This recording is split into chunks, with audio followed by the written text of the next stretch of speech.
श्रीनाथ जी गुरु गोरखनाथ जी के चरणों में आदेश आदेश आदेश। महामाई महाकाली भैरव बाबा भगवान दत्तात्रेय जी नवनाथ 84 सिद्धों के चरणों में आदेश आदेश आदेश। अलख निरंजन हर हर महादेव। आज बात करेंगे कुंभ राशि नवंबर महीना कुंभ राशि के लिए कैसा रहेगा। कुंभ राशि नवंबर 2023 का राशिफल। देखिए, स्थिति शनिदेव आपके मूल त्रिकोण राशि में आपके लग्न में अर्थात आपकी राशि में विराजमान रहेंगे और यहाँ पर यह इनकी मूल त्रिकोण राशि होती है। यहाँ बहुत बलशाली होते हैं शनिदेव। वहीं राहु देव आपके सेकंड हाउस में, बृहस्पति देव आपके थर्ड हाउस में विराजमान रहेंगे। शुक्रदेव आपके नीच के होकर के अष्टम भाव में विराजमान रहेंगे 30 नवंबर तक केतु के साथ। वहीं सूर्यदेव और मंगल देव आपके नवम भाव में विराजमान रहेंगे। सूर्यदेव 17 तारीख तक नीच के आपके नवम भाव में विराजमान रहेंगे और उसके बाद ये स्थान परिवर्तन करते हुए वृश्चिक राशि में अर्थात 10वें स्थान में आ जाएंगे। वहीं मंगल देव 19 तारीख तक आपके भाग्य भाव में गोचर करेंगे और उसके बाद ये अपनी ही राशि में, वृश्चिक राशि में 10th हाउस में आपके आ जाएंगे।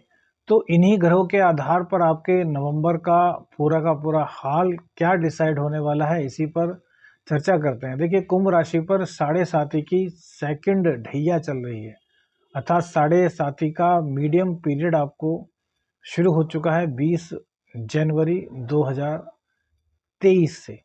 अब स्थितियां आपके विपरीत हैं। पिछले 2.5 सालों में बहुत से लोगों ने आपको धोखा दिया, या फिर ये कहें कि जिन लोगों के चेहरे पर नकाब लगे हुए थे वो नकाब उनके चेहरे से उतरते हुए आपने देखे हैं। जिन लोगों पर आपने पैसा खूब बहाया, आज आपके पास पैसे की दिक्कत है तो वो आपका मुंह भी देखना पसंद नहीं करते। अब इसमें चाहे आपके भाई हों, आपकी बहन हो, आपके रिश्तेदार हों, कोई भी रिश्ता हो, वो आपसे नजरें चुरा रहा है, क्योंकि इस वक्त उनको पता है कि आपकी स्थिति, माली स्थिति, आपकी आर्थिक स्थिति सही नहीं है। इन 2.5 सालों के अंदर आपके निर्णय आप पर गलत पड़े होंगे। कहीं ना कहीं पार्टनरशिप में भी आपने धोखा खाया होगा और पार्टनर अभी तक ऐसे दिखा रहे होंगे कि यार जैसे उन्होंने कुछ किया ही नहीं, आपकी गलती की वजह से ही सब कुछ हुआ है, या फिर आपका बजट नहीं था, उन्होंने आपका साथ दिया और बावजूद इसके इस तरह की दिक्कतें आपको सहनी पड़ी। अर्थात कुल मिलाकर के जो आपकी पूंजी थी वो लगभग अब समाप्त हो चुकी होगी। कोई नया रास्ता आपको नहीं मिल रहा। जिन लोगों की कुंडली में शनि से चंद्रदेव दृष्ट होंगे उन लोगों को तो ये दिक्कतें हुई होंगी, लेकिन जिनकी कुंडली में शनिदेव से चंद्रमा दृष्ट नहीं है उनको इतनी दिक्कतें नहीं होंगी। उनको कुछ ना कुछ लाभ का सामना भी हुआ होगा। कुंभ राशि की बात कर रहे हैं। कुंभ राशि नवंबर 2023, एक्वेरियस, नवंबर 2023। तो अब परिस्थिति क्या होंगी। देखिए, शनिदेव भी अब मार्गी हो चुके हैं। तो शनिदेव के मार्गी होने से आपके लग्न में तो भैया अब एनर्जी आई होगी। अब आप एनर्जेटिक खुद को फील कर रहे होंगे और जो रास्ते आपको नहीं मिल रहे थे उस रास्ता कहीं ना कहीं आपको आशा की, उजाले की कोई करंट दिखाई दी होगी। अब वो एक अलग बात है कि वो किरण कहाँ, कितने प्रकाश तक आपको ले जाएगी, लेकिन फिलहाल आपको दिखाई दी है उजाले की किरण की, जहां से कि आप अपने परिवार के पालन पोषण के लिए कुछ ना कुछ कर सकें। अब समय भी आपके पास है, लेकिन एक चीज का ध्यान रखिए कि शनिदेव की दृष्टि सप्तम भाव पर आपके है और सप्तम भाव पर शनिदेव की दृष्टि होने से दाम्पत्य जीवन में दिक्कतें रहेंगी। दाम्पत्य जीवन की दिक्कतें आपको पूरी तरीके से दिक्कत में डालेंगी। क्यों? या तो जीवन साथी का स्वास्थ्य खराब हो जाएगा या फिर मतभेद की स्थिति उत्पन्न होगी। पार्टनरशिप बिल्कुल भी भूल करके मत कीजिएगा, वरना यहाँ भी दिक्कत रहेगी, क्योंकि यहाँ पर फिलहाल सूर्य देव भी नीच के चल रहे हैं जिसकी की राशि है। हालांकि वो भाग्य स्थान में बैठे हैं, लेकिन यह सौदा आपके लिए अगर बन रहा है तो इस सौदे को अभी तो कम से कम मत कीजिए 17 नवंबर तक। 17 नवंबर के बाद इस बारे में थोड़ा विचार किया जा सकता है, लेकिन अभी पार्टनरशिप के बारे में कोई विचार करना आपके पक्ष में नहीं रहने वाला।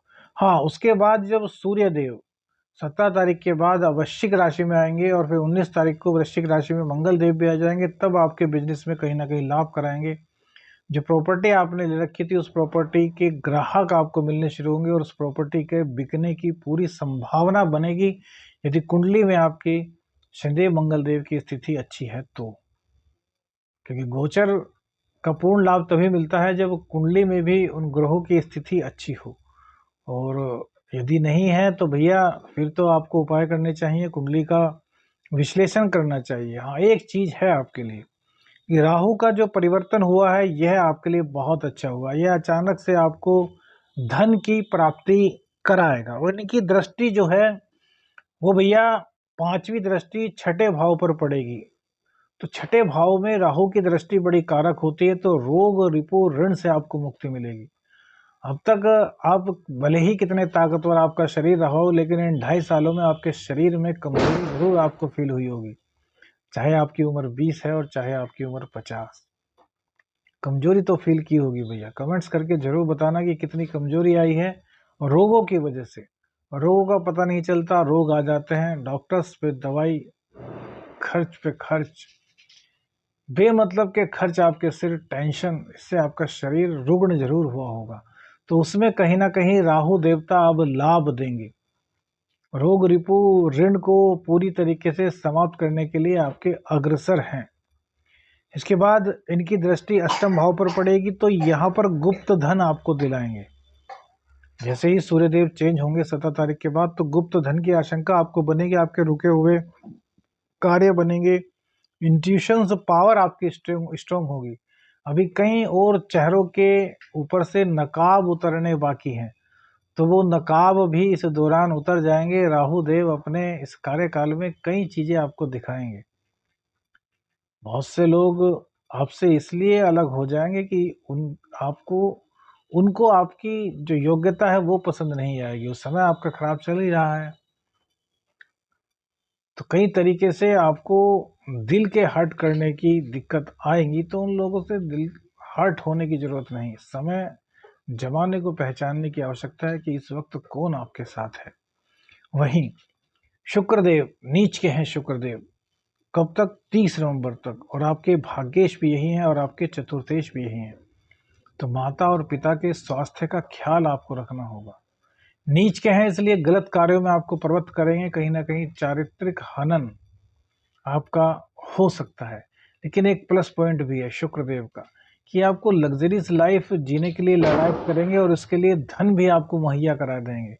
उस धन में से थोड़ा आप संतोष करके धन से आप संतुष्ट हो जाएंगे तो ठीक है, लेकिन ज़्यादा के लालच में पड़ेंगे तो और ज़्यादा कर्जे में डुबाने का काम यहाँ पर आपको शुक्रदेव करेंगे। हालांकि 30 नवंबर के बाद जब ये अपने ही घर में विराजमान होंगे तब आपके लिए बड़ी लाभप्रद स्थिति बनेगी, अर्थात 30 नवंबर के बाद शुक्रदेव की कृपा आप पर बनेगी, भाग्य की बदौलत आपके सभी कार्य बनेंगे। लेकिन इस दौरान स्त्री से संबंध, स्त्री द्वारा आप प्रताड़ित किए जा सकते हैं, किसी स्त्री द्वारा आप पर आरोप प्रत्यारोप लगाए जा सकते हैं, कोई भी हो सकती है। तो भैया अपना चरित्र इस वक्त बिल्कुल मजबूत रखिए, किसी भी हालत में डगमगाइए मत, क्योंकि आप परेशान हैं। आप इस टाइम बड़े इमोशनल से हैं, कोई भी आपको इमोशनली ब्लैकमेल कर सकता है और बड़े बुरे फंस सकते हैं भैया। तो इस बात को आपको बहुत अच्छी तरीके से समझना होगा। नवंबर का महीना वैसे तो आपके लिए ठीक दिखाई देता है। धन की यदि बात करें तो बृहस्पति देव तृतीय स्थान में बैठे हुए हैं, जो कि आपके इनकम के मालिक हैं और आपके सेकंड हाउस के मालिक हैं। तो उनका तृतीय स्थान में बैठना आपके पराक्रम को बढ़ाएगा। आप जितना पराक्रम करेंगे इस वक्त इतना धन तो आप कमा ही सकते हैं। धन के मामले में दिक्कत तो देखिए शनि की 7.5 के दौरान रहेगी, लेकिन राहु का जो परिवर्तन हुआ है और जो बृहस्पति देव अब मुक्त हुए हैं राहु के चंगुल से, तो यह आपको कहीं ना कहीं लाभ दिलाएंगे। जो एक माया जाल आप पर बिछा हुआ था, जो आप सोच समझ नहीं पा रहे थे, उन चीज़ों को आप इस नवंबर महीने में बड़ी अच्छी तरीके से सोच पाएंगे। हाँ, आपका ज्ञान भी इस दौरान काफ़ी मजबूत होगा। ज्ञान के बल पर आपका भाग्य बढ़ेगा, ज्ञान के बल पर कई चीज़ें आप नई करने की सोचेंगे, इसमें कोई भी दो राय नहीं है। प्रॉपर्टी बिकने के चांस भी 19 तारीख के बाद 20 तारीख के बाद आपके बनेंगे। कोई प्रॉपर्टी आप बेचना चाहते हैं तो वो आपकी बिक जाएगी। कोई नया वाहन आदि आप खरीदना चाहते हैं तो उसकी भी पूरी संभावना बनती है 19 नवंबर के बाद। 19 नवंबर के बाद जो आपके शुक्र देव हैं वो 30 नवंबर के बाद अच्छे होंगे, लेकिन उससे पहले कहीं न कहीं बुध देव आपको काफ़ी सपोर्ट करने वाले हैं, वहीं मंगल और सूर्य भी आपको सपोर्ट करेंगे। तो कुल मिलाकर के 20 नवंबर के बाद आपको कई तरह की राहत मिलेंगी और 30 तारीख के बाद भाग्येश का अपने ही घर में आना ये आपके लिए बहुत मजबूत स्थिति पैदा करेगा। इससे पहले अपने माता-पिता के स्वास्थ्य का कम से कम आपको ख़्याल रखना होगा। 30 नवंबर से पहले ये आपके माता-पिता के सेहत संबंधी कोई दिक्कत कर सकता है। उपाय क्या करें? तो उपाय के तौर पर भैया मंगलवार में और शनिवार में शिव तांडव स्तोत्र के पाठ के साथ-साथ सुंदरकांड का पाठ आपको करना है। ये आपके लिए बहुत ही लाभकारी रहेगा। देखिए राहु की दृष्टि चंद्रदेव की राशि पर है, तो यहाँ पर शिव तांडव स्तोत्र का पाठ भी आपके लिए बहुत लाभकारी रहने वाला है। वहीं बृहस्पति देव जो कि आपके 11वें स्थान के और आपके धन स्थान के मालिक हैं, उन्हें भी मजबूत करने की आवश्यकता है। तो रोज़ाना श्री हरि विष्णु भगवान के दर्शन कीजिए, विष्णु सहस्रनामावली का पाठ कीजिए और प्रत्येक बृहस्पतिवार को केले के वृक्ष में जल में हल्दी मिला कर के और थोड़ा जो एक गुड़ होता है उसको मिला कर के आप चढ़ाइए केले के वृक्ष पर और 2 मुनक्का वहाँ पर भगवान श्री हरि विष्णु को अर्पित कीजिए। इससे आपका कल्याण होगा। आदेश आदेश अलख निरंजन। हर हर महादेव।